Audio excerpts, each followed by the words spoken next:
Well, Queens, you asked and you are now receiving. And me and Julia are back again. Hi, Julia. Long time no see. Absolutely.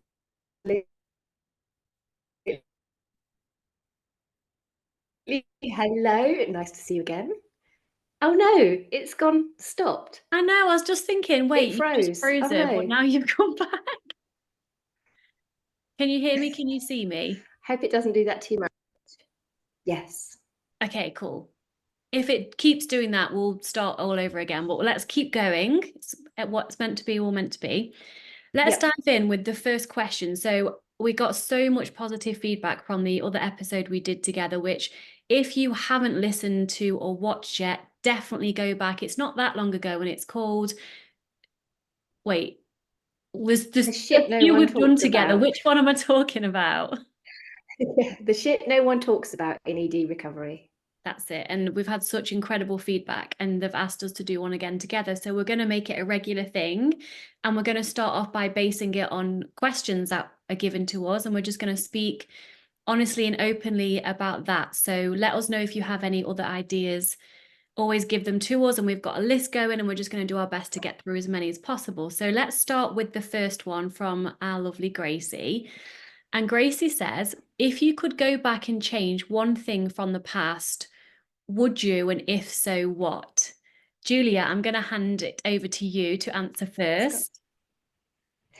Okay, you just froze again then, but back. Okay, all good. So if I could change anything and go back, it's kind of an easy question and a difficult question all at the same time, because I would love to go back and tell my younger self that I love her Mm, and not treat myself so badly and just be so down on myself. mm, But everything that's happened has led me to the incredible place I'm at now, and to feeling as good as I feel now, and to be able to do the coaching and help other people, and that just feels like it was all meant to be and leading to this place. And without the experiences of the decades in the eating disorder and the self-criticism and all that, I wouldn't be who I am today. So yeah, there's a part of my heart would love to just go back and just say to little me, I love you and you're good enough. yeah. But everything else happened for a reason and it's made me who I am today. So no, I wouldn't change it.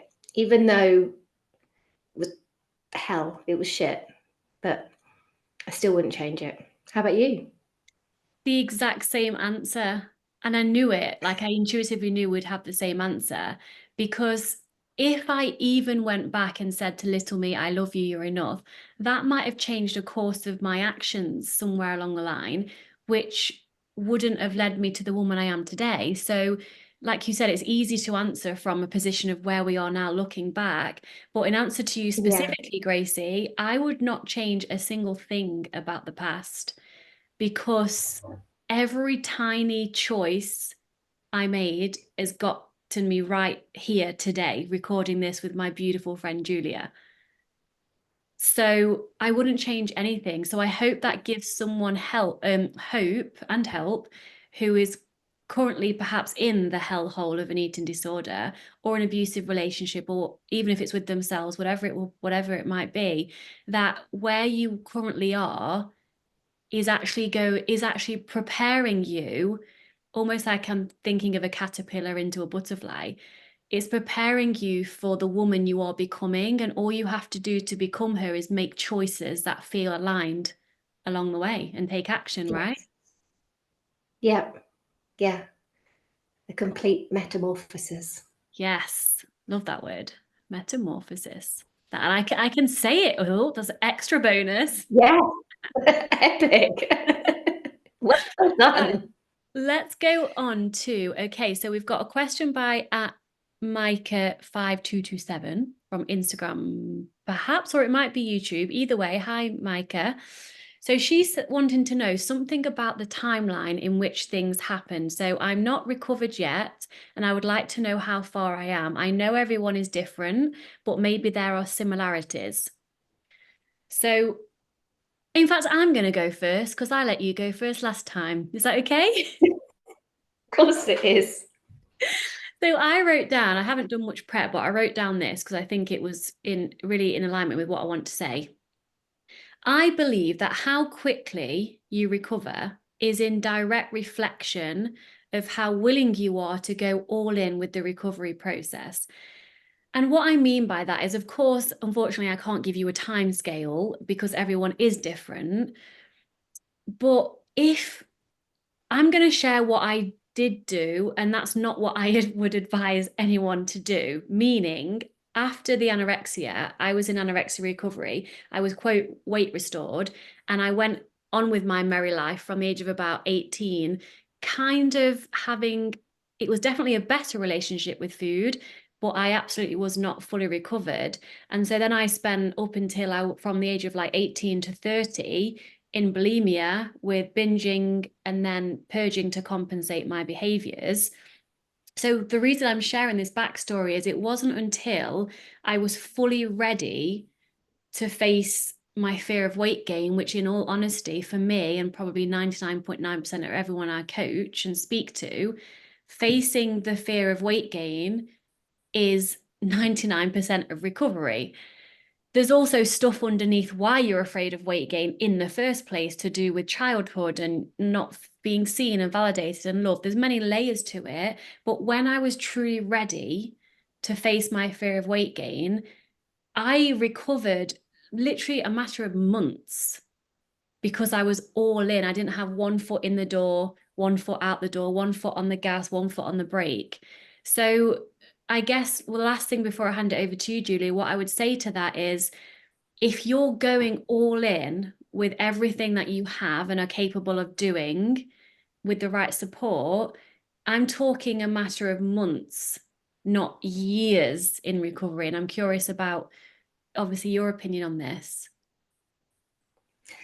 Yeah, I kind of interpreted the question in a different way, actually. Oh, I kind of interpreted it as to like, is there the weight gain and facing that? Is there then healing relationship with exercise? And what kind of stages go when? Was my interpretation of the question. yeah. Um, so I'll kind of talk to both, if that's okay. Yeah, please. I I spent a very long time in denial, complete denial that I had any problem at all. And then just fighting against having a problem. Mm, And then when I finally hit rock bottom and discovered that I literally had to admit it, had to ask for help, had to face everything, I then was a bit like you. I'm really bloody minded, mm, really determined. And I was just like, well, it's do or die. I'm going to do this and I'm going to do absolutely everything. I'm also, well, maybe not so much now, but I was a very compliant person. oh, you And are. that I could, that I managed to turn around instead of being compliant to the eating disorder to being very compliant to do what I was told to do by my incredible coach. So in that way, I guess I was probably quite an easy client. Very. Yes. Very. I must say, very um, easy. Mm, so then, because I literally went all in, was incredibly compliant, and did everything I was told, again, it was a matter of months. mm, But in the timeline of weight restoration and mental recovery and all that sort of thing, I would say, first of all, I gained weight very quickly. A lot of that was edema for me as well.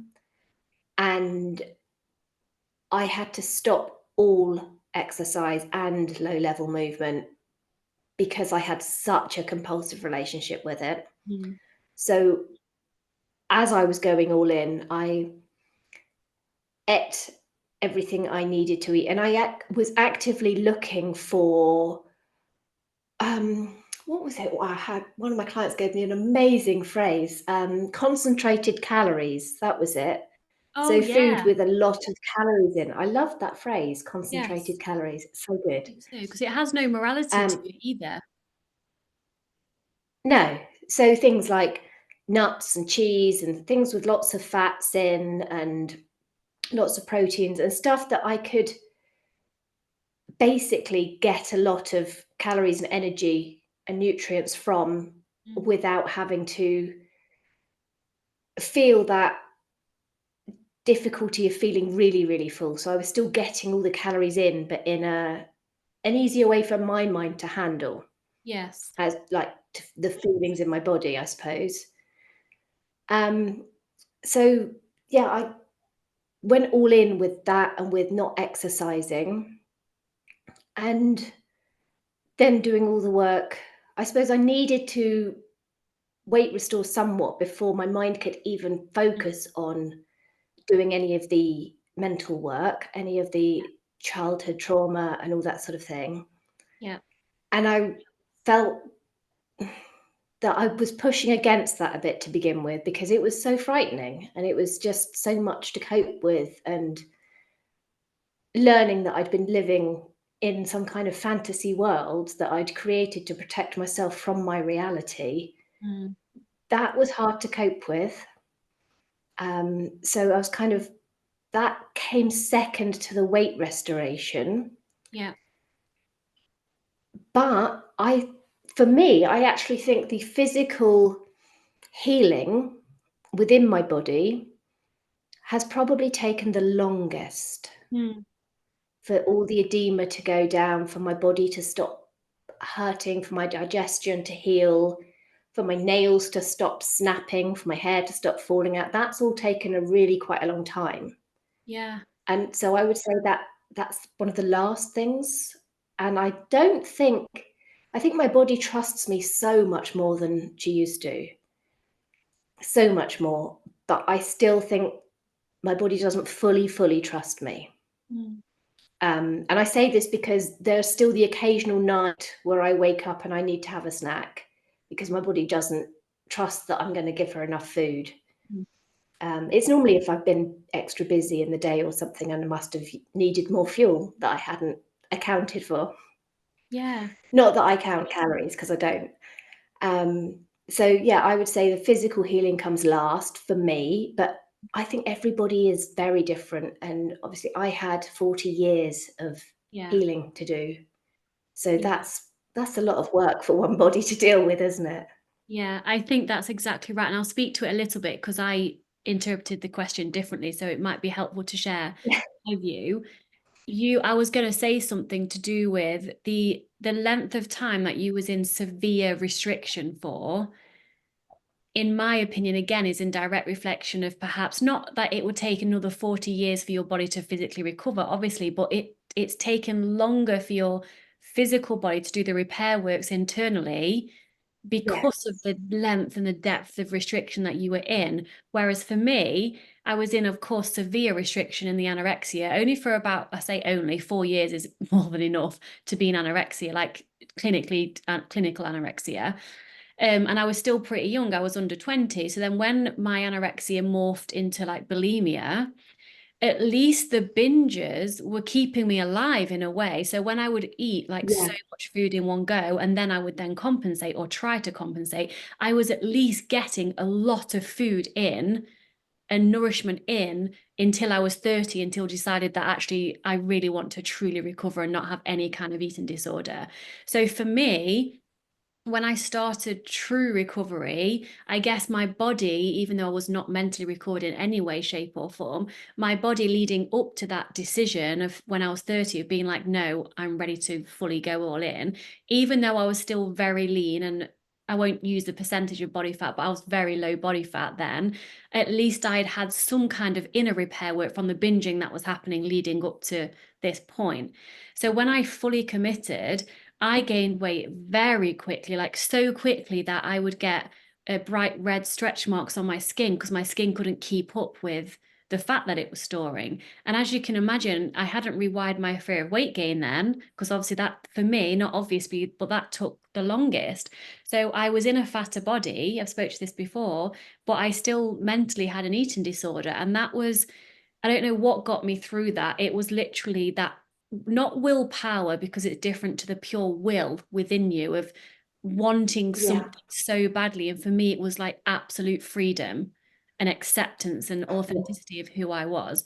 That's what got me through that phase where I was in a bigger body that I didn't like. So I hadn't done any of the body image work yet because I gained weight so fast.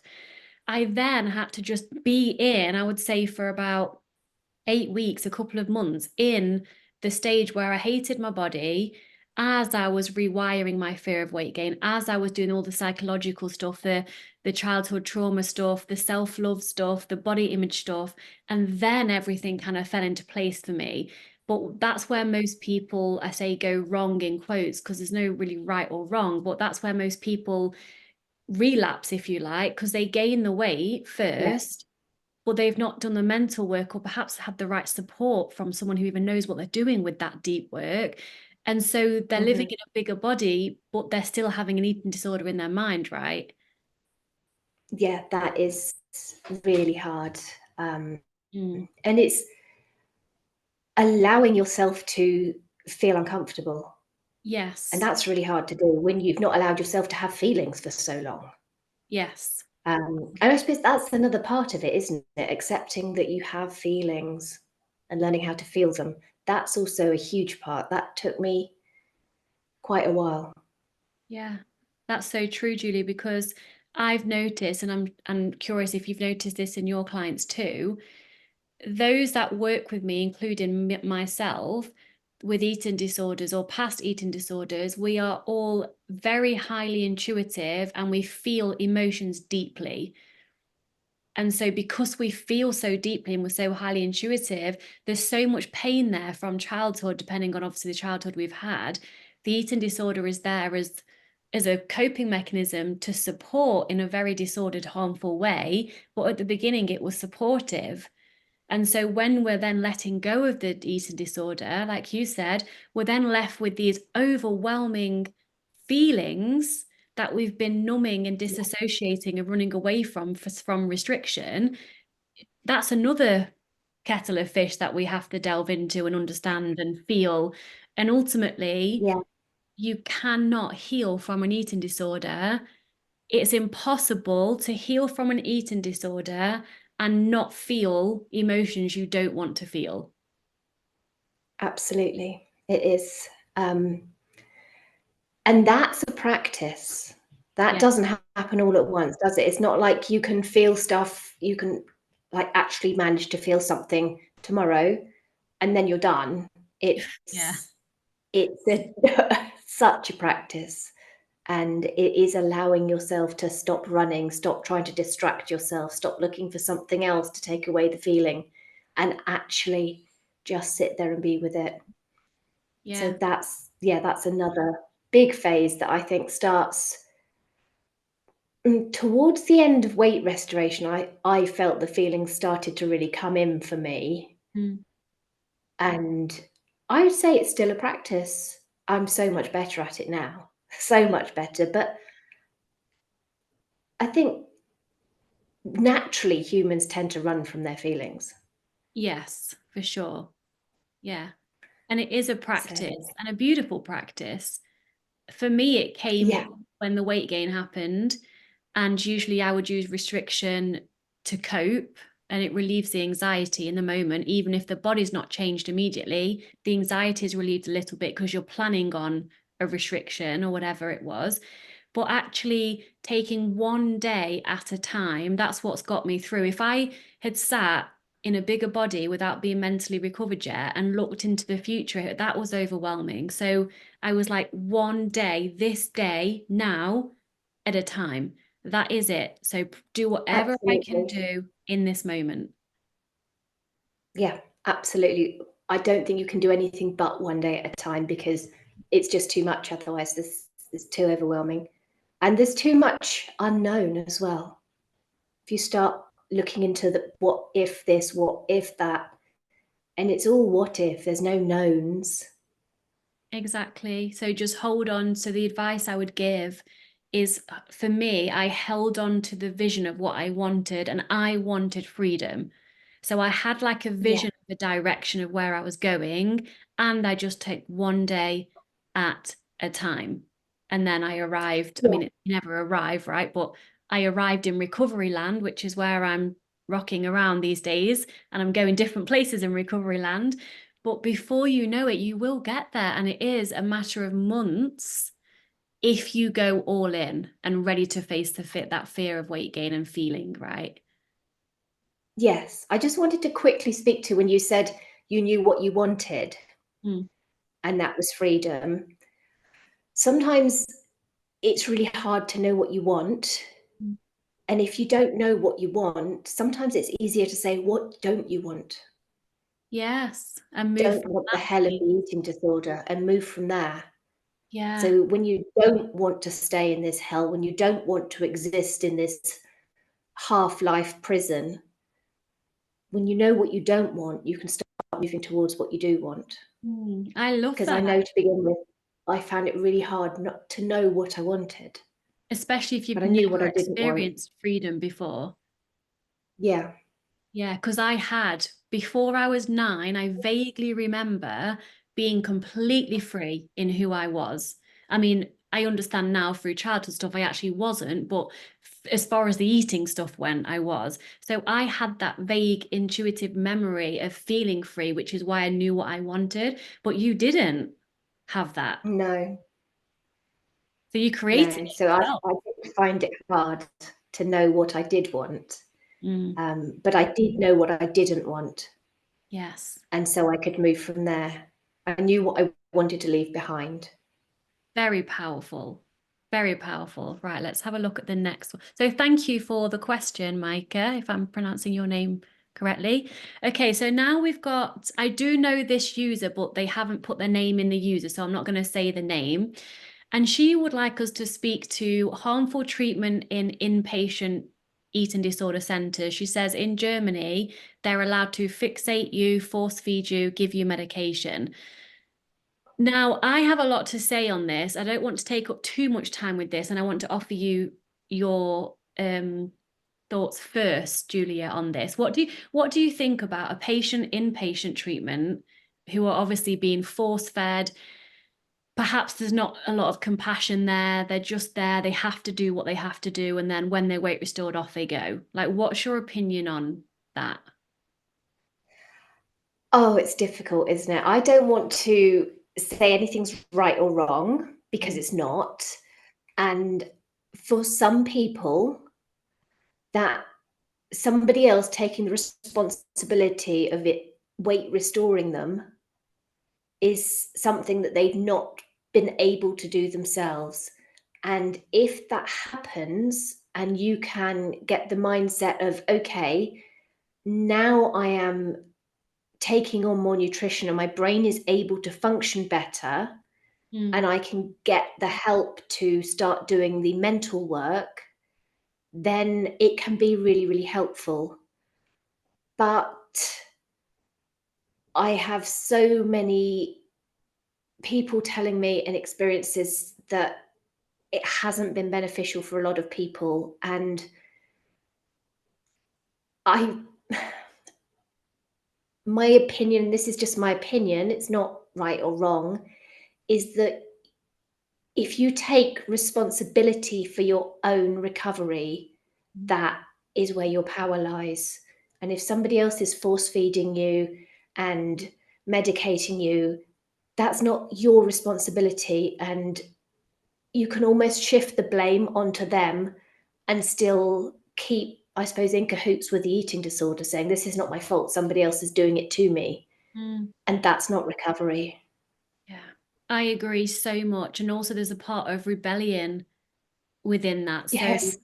I was forced into recovery, and thank goodness I loved my horse because I was very privileged to have a freaking horse when I was younger. I had to pay for it with my own money that my grandma gave me, but You know, I was very privileged to have a horse when I was younger.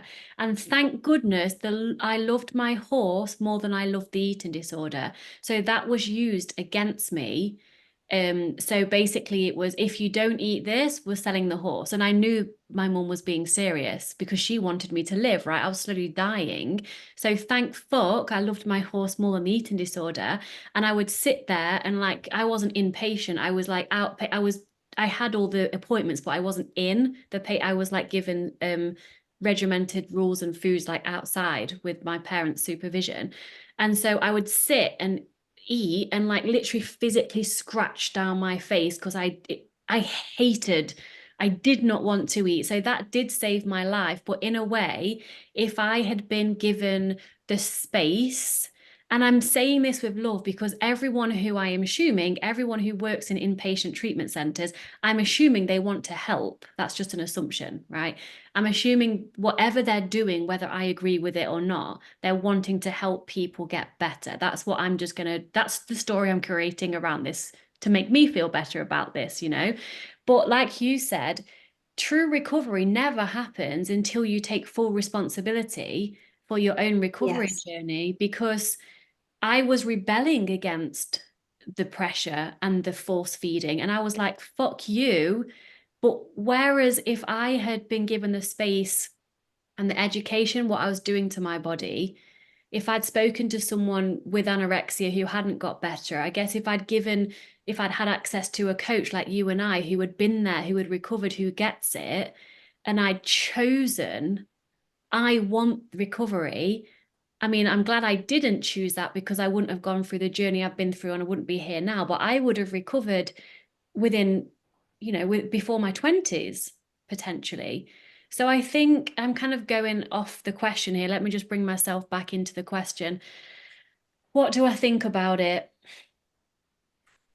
There's so much I think about. I don't think it's right, but at the same time, if someone's just trying to save someone's life and otherwise they would actually physically die, then I Yeah. see the reason for it. But then comes the question of if someone doesn't want to recover, why should we force them? Yes, but then there's the do they have the mental capacity, because the eating disorder takes away so much of that. Very You true. cannot think clearly when you don't have, when your brain is simply not working properly, So it's if it's starving not to nourished. Yeah, so you might not want to recover because you can't think clearly, but if you could think clearly, you might want to recover. So it's a minefield. But Mm. what I do know is I do think it could be hugely improved. And I Yes. do think love and compassion could be brought into it. And Yeah. I do think that it would benefit so much from having more people who have recovered and are coaching Mm. to help, because there is no logic in an eating disorder, and the fears and the rules and stuff, they don't make any sense. No. So if you've never experienced it, if you've never lived it, how can you get your head around that? Because it's really, it's like lunacy. It doesn't make any Yeah. sense. The fears don't make any sense. Yes. It doesn't make them any less real, any less scary. But if you haven't lived it, you don't really have much of a chance of understanding it. Yeah, I agree with that. And there's a sign on my wall, and I've said this before. It actually said chocolate is the answer. Who cares what the question is? I also believe that to be true. But on a serious note, love is always the answer. So I mean, you and I have a dream of opening a recovery center one day where it's accessible for as many people as possible and it's filled with so much love and compassion Yeah. and showing them how to take responsibility. There's so much there that can be improved because love Yes. is always the answer, isn't it? With everything. Always. Yeah. Yeah, And that can include tough love, definitely. but still coming from a place of love. Yes, definitely. So So That's a big question. Like we could really do a whole episode on that, like with me planning and things what I wanted to say. But I did want to speak to her question because, I've had many clients come to me, and I know you have too, where they've been in inpatient Yeah, treatment centers and they're literally traumatized. very much so. Yes. Yeah, it's done more damage, Yes, it's done more much more damage, damage than exactly. good. It's almost like this is no comparison, by the way, but I have random things come to me and I just say it because sometimes it makes sense for someone else.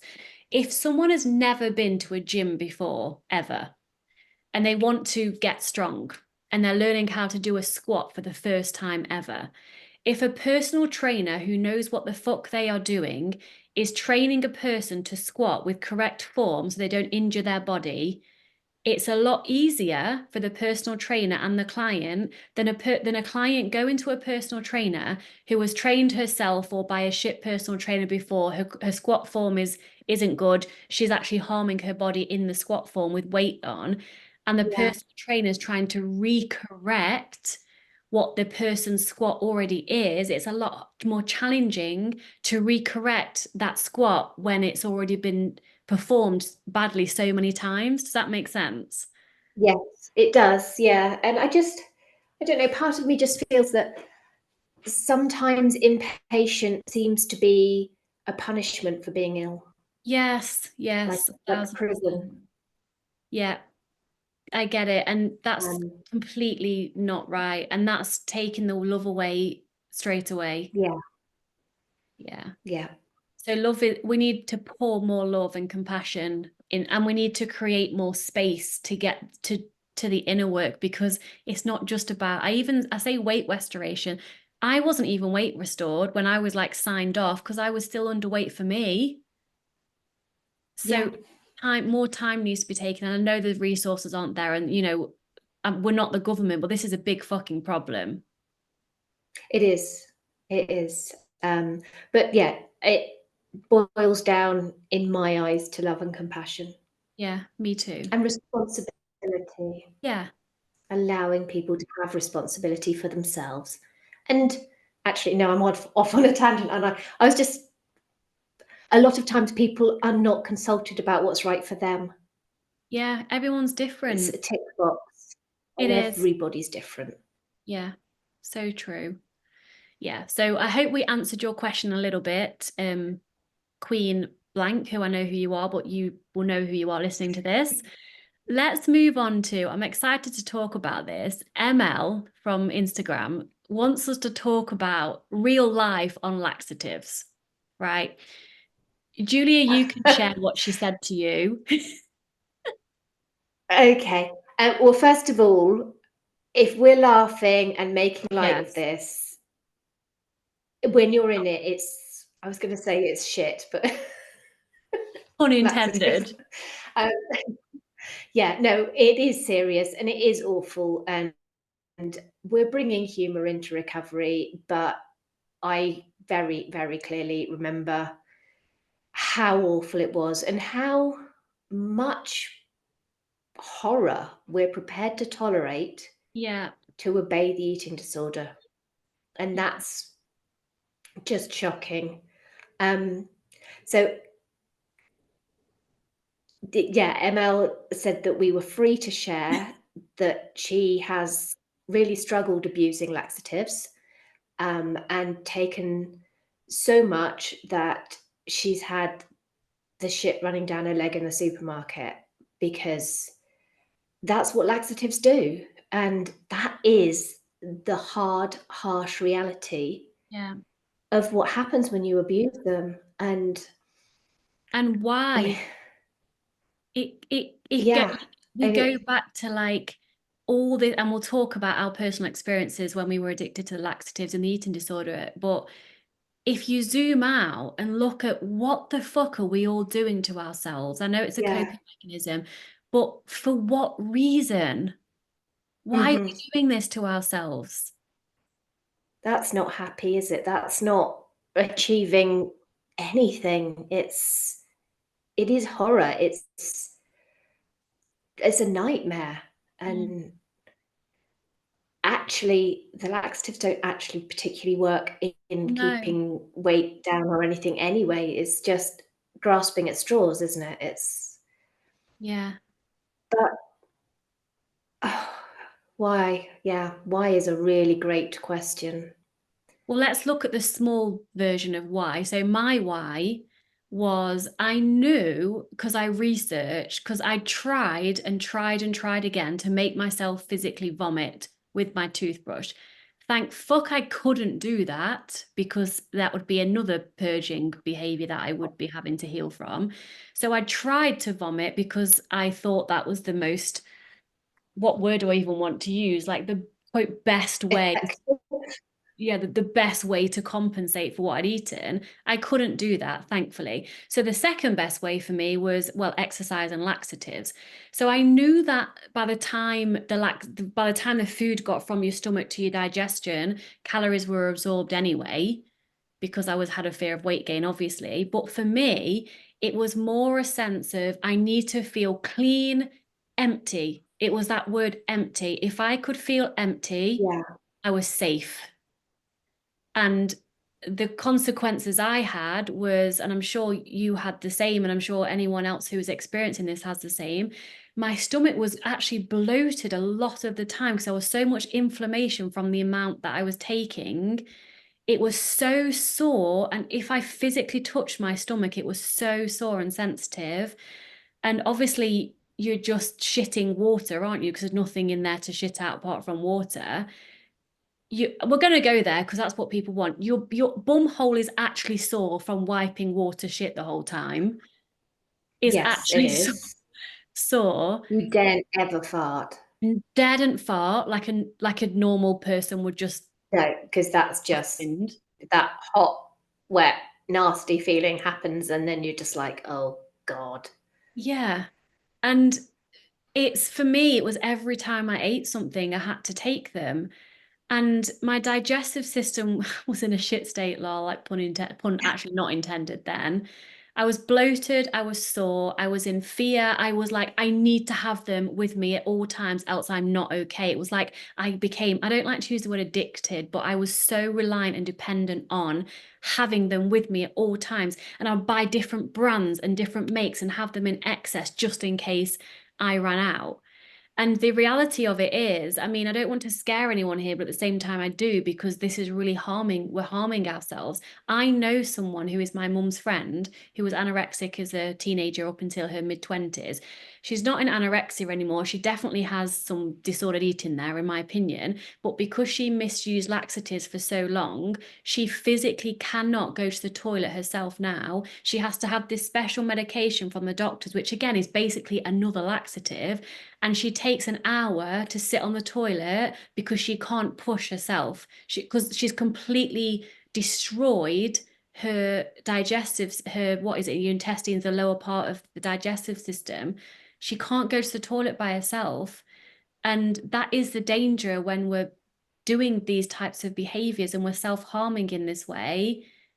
And laxative addiction or laxative reliance was a really, really, really hard thing for me to let go of, especially when I started to eat more, because if I didn't take laxatives, at least I would restrict, so at least I wouldn't have anything to get rid of. Yeah. Um, I tried to purge with vomiting as well, and it wasn't something that I could do. I did try. I had a couple of successes, but it was so awful, and yeah, I just couldn't. It was just horrendous. But I did take laxatives more so in the last few years. I had a lot of shame around it. I used to go to lots of different shops to get some Yes. so that people didn't notice, I suppose. I would even drive to different towns. Um, I had so much shame around it. And the crazy thing was, I never had a particular problem going to the loo anyway. So it was nothing to do with that. It was when you said clean and empty, Mhm. it was clean. That was the thing that it made me feel clean and dirty. Yeah. Oh my God, that is, oh, cold shiver. That's exactly what it is, isn't it? Yeah. Yeah, Yeah. 'cause it did make me feel so dirty, Mm. and there were plenty of occasions where I did end up, like, I woke up and I must have, like, gone in my sleep and stuff, and I was just mortified and disgusted with myself, and yeah, it's horrible, and just stop. Just Yeah. stop. Yeah. It's, I mean, any eating disorder is self-harm, but that Yeah, particular behavior, I mean, it's all self-harming, but that for me, it didn't even make me feel, made me feel empty, which is what I was seeking, right? But it's not even like what I'm trying to say is in the restriction, I had a lot of euphoria moments of highs of restricting and feeling good about that. And for a while, it served me until it didn't. But the laxative abuse, it didn't serve me in any way apart from it no, psychologically thought made me feel like I was empty. But the side effects were horrible. The amount I was taking, it's dangerous. yeah, and they're so easily available as well, and Yes. that's a very frightening part of it. Yeah. Um, but there are no benefits to it. That's all psychological. There are no Yeah, it physical is. benefits to it. It's Exactly. And even more so, let's say it obviously pushes the lower part of the digestion system through faster. Any nutrients that your body perhaps could have absorbed, which you need because you're in a restrictive eating disorder, it's not getting it. So it's just an extra way to just harm yourself and have malnutrition from any foods yeah, that you are eating. and even dehydration. Oh my God. I'm so glad you brought that up. I was so fucking thirsty the whole entire Yeah, time. because it takes the water out of your system. I was dizzy, Mm. headaches, low energy, feeling awful, feeling absolutely physically awful. Yeah, the headaches were a huge part, actually. Yeah. Yes. Yeah. I'm trying to think if there's anything else. Did I write anything that I need to haven't spoke to? No, I've spoken to all of that. But yeah, it's not a nice place to be. How did I stop?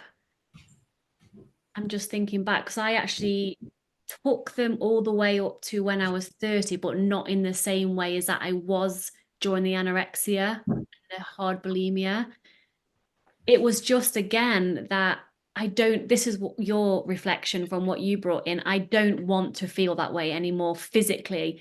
So I would Yeah, rather have restricted even more, even though that's self-harm too, than physically do that to my body with what I was taking and ingesting by the laxatives, yeah.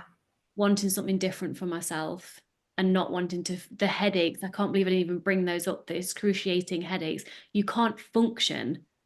No, no, you'd like zombified. It's horrible.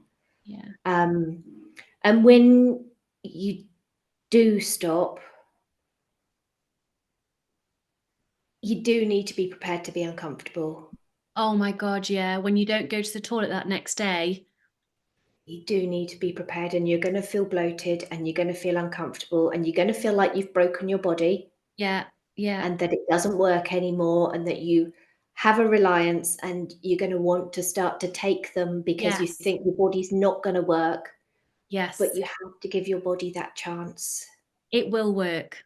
Yeah, and, fats actually are really, really helpful. Mm, It's not having more fiber, not in this situation. no, It's having more fats, and that is what actually gets your body able to move again, but you need to give your body a chance because it's not gonna heal all at once. no. And that's that one day at a time again. I Yeah, think that's the theme, isn't it? One day at a time. And I one remember day at a time. stopping and then not going to the toilet for like 4 days and me feeling like an absolute elephant when of course I wasn't. But and then thinking, oh my God, every food I've eaten, which wasn't a lot, is getting, it's just building up in me. Well, actually, your body's probably like, thank fuck we actually have food to work with here. Let's use all of it and divert it around your body to get things done that we need to get done.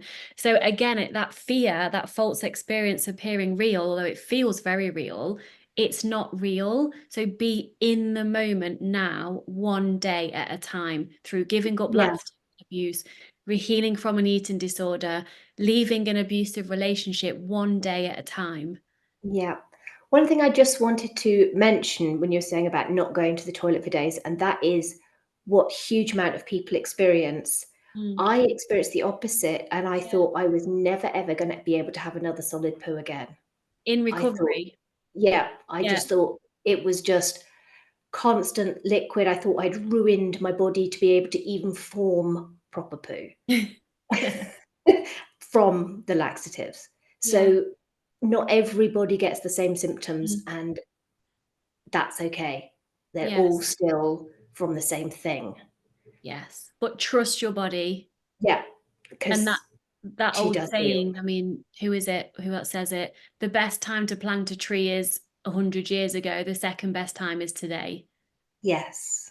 So whether you're thinking, oh, I've ruined myself, because I legit thought I'd ruined my metabolism from dieting and restricting, and I thought I could be in starvation mode and never eat without getting fat for the rest of my life. I thought I'd ruin my digestive system. But you know what? I just thought I want recovery. I'm just going to give it all I've got, trust the process. And then thank God my body's completely healed. My digestive system is awesome. Yeah, and I wouldn't be here if I hadn't given myself that chance and just pushed through and been through the hell of, I mean, I want to say the hell of recovery. The eating disorder hell is much worse, but there is some recovery hell that we spoke to last episode. Yes, there is. Yeah, but it's hell with hope. Oh, God, look at you with your one-liners today.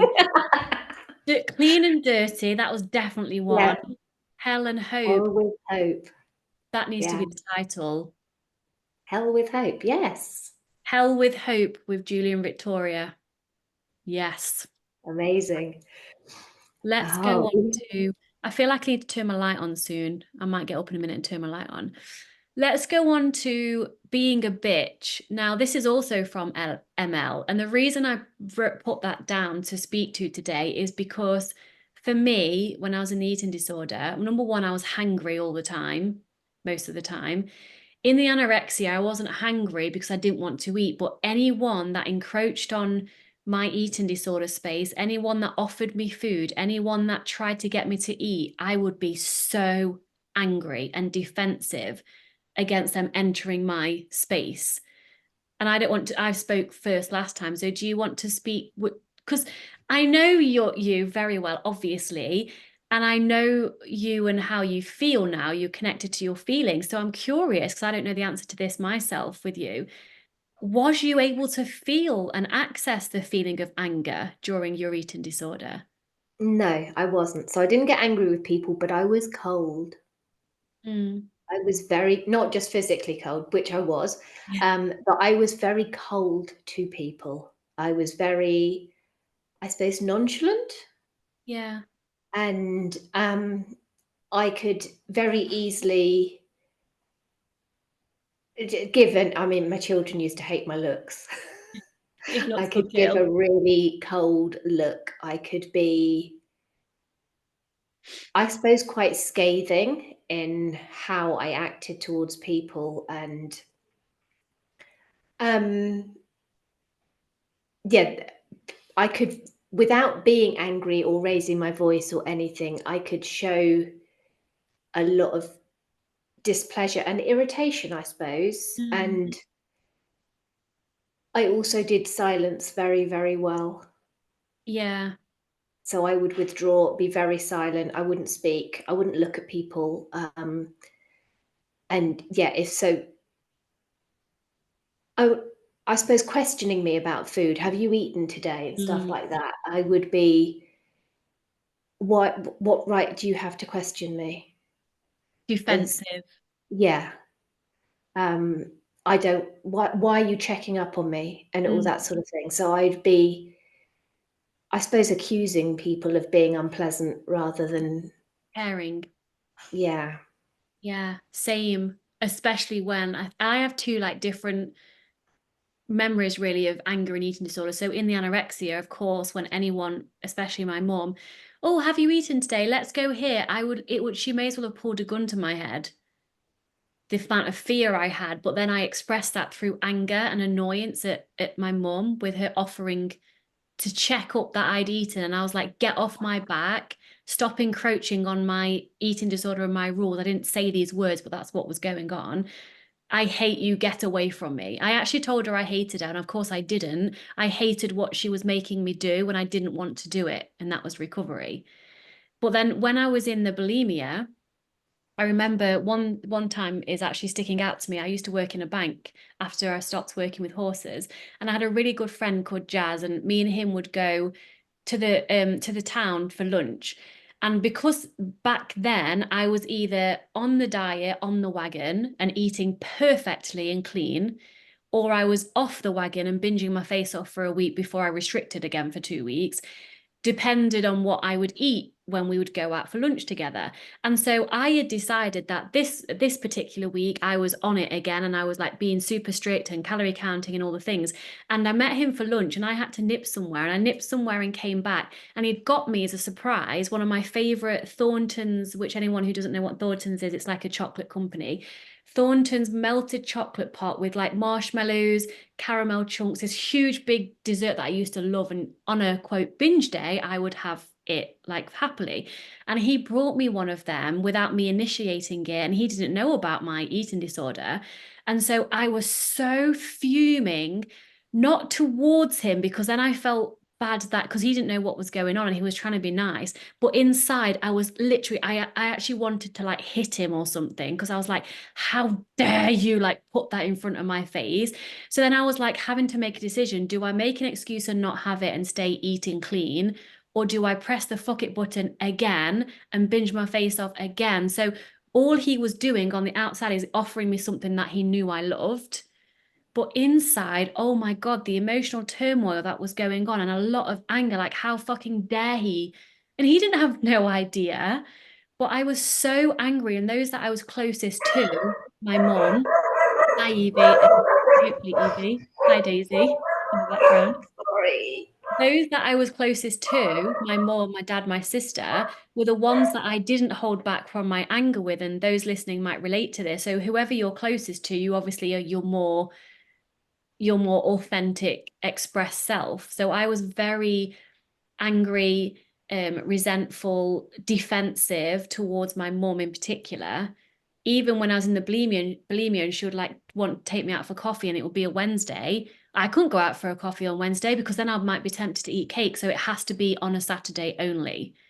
Yeah, I was really manipulative. Oh, yes. I was Me deeply manipulative, too. Mm, and very secretive and devious as well. yeah. And I suppose that is being a bitch, isn't it? That is. Yeah. Because It's not just it's about not, anger, is it? and it's not who you really are. I think that's what we want to Yeah, emphasize here. yeah. I wasn't open, honest. I was very manipulative. I suppose a defense mechanism was by pulling guilt trips on other people as well, Mm, yeah. which is a horrible thing to do. But it But I did works. that effectively, yeah. I was quite good at it. Not my proudest moments, but Yeah, but we go into depth on this is why I was confused when I was recommending the last episode we did, because you, Carla, and I did an episode called Weird Shit the weird ED shit the Made Us ED made me Do. do, yeah. And we all speak a lot about the lies and the manipulation that we Yeah, had in the eating yeah, disorder. So go back and watch or listen to that if you're wanting to know more about that. But I think to answer this question, when I was in an eating disorder, I was not my true self. I mean, obviously, but in terms of like now I'm happy and bubbly and peaceful and positive and open. And yes, I've worked on myself, but back then I was in fear. I was in fight or flight and freeze most of the time. I was in a defensive, isolated state of being. I didn't have the capacity to be kind and loving because I wasn't being that to myself. So I couldn't be it and receive it from others. So it wasn't me yeah, when I was in the eating disorder. yeah. That is the nail on the head, isn't it? You're not who you are at all when you're in the eating disorder. And I didn't like the person I was either. Mm, no, I didn't either. And I felt guilty about that. So I'd Mm. snap and be angry and defensive. And then afterwards, I'd feel so bad and guilty that I was angry, snappy, and defensive and shame myself. It give me an extra excuse to just be even harder on myself Yeah. and to restrict harder because now look what you've done. Yeah. Yeah. So that's what we want to speak to. And then the last one, have you got 10, 15 minutes, Julia? Yeah. Yeah, I'm all good. By Emma, M's B, M's underscore B, feeling lazy and worthless for not achieving anything after spending so long in the eating disorder. Do you want to start with that? Um, no, you can start. Okay, well, I think that I know she's, because I'm looking at the specific question, I know she said feeling lazy and worthless because she's been in the ED for so long.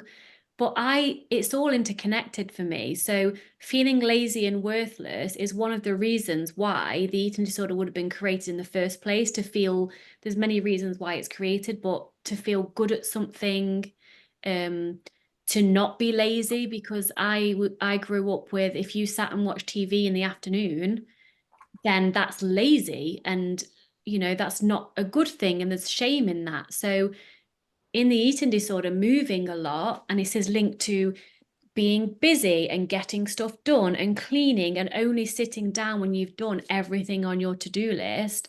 It's linked to not allowing yourself to rest. So I would ask Emma to look at her beliefs around what lazy and worthless actually means, and why does achieving something, why does not achieving something mean that you're lazy and worthless? So I would start there. Yeah. Um, I know Emma, Mm. and I believe that this is coming from a place of she hasn't achieved in her life what she would like to have achieved by now because she's been ill for so long and unable to reach the, I suppose, accolades that, no, that's not the right word, is it? You know what I mean? Oh, Unable I to did. It do, sounded a great word to me, so just go all with it. right, we'll go with it. To reach the accolades that she had hoped to achieve by this point in her life. But the Mm. eating disorder has held her back, which has made her feel lazy and worthless. Okay, so is that, I mean, I know you and I both had the same question around this, I'm sure. Is that true that you are lazy and worthless because you've been unable, current until now, unable to heal from the eating disorder? Why does that make you lazy and worthless? Yeah, very good point. That's where I, And is what other people have done bear any relevance to your mm, own capabilities? yeah. And you're very, very worthwhile and have made a huge difference to people's lives around you all the time, and you don't even know it, Mm, because we all have. yeah. And she is exactly where she is supposed to be. Even if she doesn't feel that to be true, I know it to be true. And how do I know? Because there she is. Yes. And Yeah. hindsight's a fine thing, right? Coulda, shoulda, woulda. But remember how oh, this is a beautiful way to wrap up with this last Isn't question. it? Remember how we started this episode? Grace asked us, would we go back and change anything? We Yeah. both answered, no, we actually wouldn't. And we gave the reasons why. So if Emma could go back and heal from the eating disorder sooner, she wouldn't be the woman who is waiting for her to step into when she's healed fully this time. She's going to miss so many golden nuggets of growth and understanding who she is if she'd recovered sooner. So actually, she's exactly where she's supposed to be. And the biggest question is, Emma, what are you going to do now? Because that's what you do have choice with. What about now? Absolutely. Because this is all, sorry, excuse me, all been for a purpose. Yeah, There's been a reason that your soul has chosen to experience life in this way. And 100%. it's all leading to the woman you're going to be, the woman you're becoming, the woman you're stepping into, Mm, that's going to, is here to make a huge contribution to the world. Yeah. And who wouldn't be the woman that you will be if you hadn't been through everything you've been through and where you still currently are right now. Yeah, So use where you are now as stepping stones, like use your pain if you like. This is what I did. Metaphorically, use your pain as stepping stones to get you where you want to be. And then also a mindset suggestion here. It's always a question. What benefit are you getting from staying in the story of I am worthless and lazy because I've been in an eating disorder and haven't achieved X, Y, and Z? How is that benefiting you? And what's stopping you from letting that go, forgiving yourself for the things that you feel you need to forgive yourself for? In my opinion, there's no forgiveness needed, but sometimes we need to forgive ourselves for something we think we need to forgive ourselves for and move forward because life is happening now. Again, that tree quote, the best time to plant a tree, yeah, it was 100 years ago, or let's go 50 years ago, depending on the type of tree, I guess. Second best time is now. yeah. But again, letting go is another practice, Absolutely, yeah. It's not not just, just your okay, one and cool, done. let go of that now. I've just decided to Yeah, let it go. yeah, off it goes. No, Yeah, it's a practice. over and over again to choose to let it go. And Yeah, letting go is, there's a great book called, it's kind of it's not a religious book, and I'm not religious. It sounds more religious than it is. It's called The Art of Letting Go by The Wisdom of Saint Francis, something like that. The Art of Letting Go. yeah, Have you read, did I recommend that to you? Have you read yeah, that? It's a yeah. I great think book. it's on my Kindle. I might be able to get the actual title. Hang on. Yeah, it's a great book. And I was listening, I listened to Audible. And during my recovery, I was really wanting to understand how to let go. So anything to do with surrender, letting go, acceptance, I would consume. And of course, it's an experience and state of being. It's not something you can understand intellectually. You have to experience the feeling of letting go. But the more you understand it, when you experience it, you can't find it. No. And when you feel that you've let go, you will know about it because it will Yeah, no longer be bearing the weight of it within you somehow.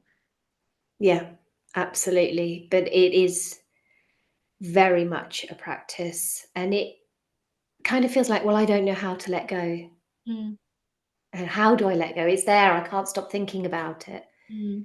It's just choosing to give those thoughts your energy or choosing to say, I don't want to give these thoughts my energy Yes, and you are where your again and attention again. is.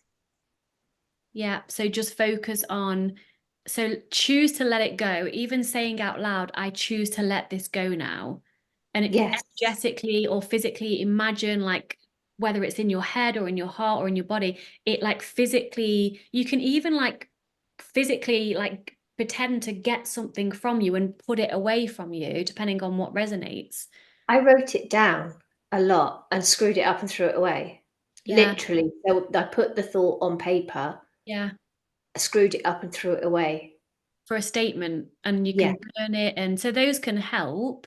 It is a state of being in surrender, but physical things such as that can help you to understand and feel the experience of, Yes. oh wow, that's what it feels like to let it go. It's not saying that what you're letting go of is okay, you approve of it or what someone's done. You're just choosing for it to no longer hold you back or hold you down or suffer anymore. Yeah. And you have the power to do that, Emma, as we all do.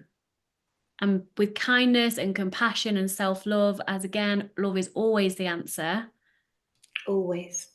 Whatever the question. whatever the question. So, that being said, Julia, have you got anything we haven't said that you want to say until next time? Because we'll be doing this regularly. And listen to this, Queens. Next time, Julia and I will be an actual person. So, we'll both be here Yes. somehow, actually together recording. So, that's going to be very exciting. Very, very excited for that. Mm. I guess just keep your questions coming in. Mm-hmm. What you want us to talk about, what you want Yep. us to answer. Yeah, it's great to be able to have these questions so that we can directly talk. Because don't think that your question Mm. is silly or not worth asking, because I can guarantee you, if you want to know, somebody else will. Yes. And so your questions help other people as well. And they So help us new because they people give us coming something to in. chat about and to talk about. Absolutely. Yeah, I agree. So, and all of you that I've sent in questions that we haven't spoke to this time, as I say, we've got a list going, so we won't be missing any. We'll be getting through them. So keep sending them to me and or Julia. We've got a shared, now it's shared because I sent a request to Julia like 3 days ago. She didn't even realize it. So I was just on my Yoga list. But that being said, we've got a shared list. So we both are putting the questions on together. So please let us have your questions and please let us know what you think of this episode. And we love you so much. So much. Yeah. Loads of love. Yeah, And yeah, we'll see you, the two of us will see you in a month. we will. Much love. Mwah. Bye.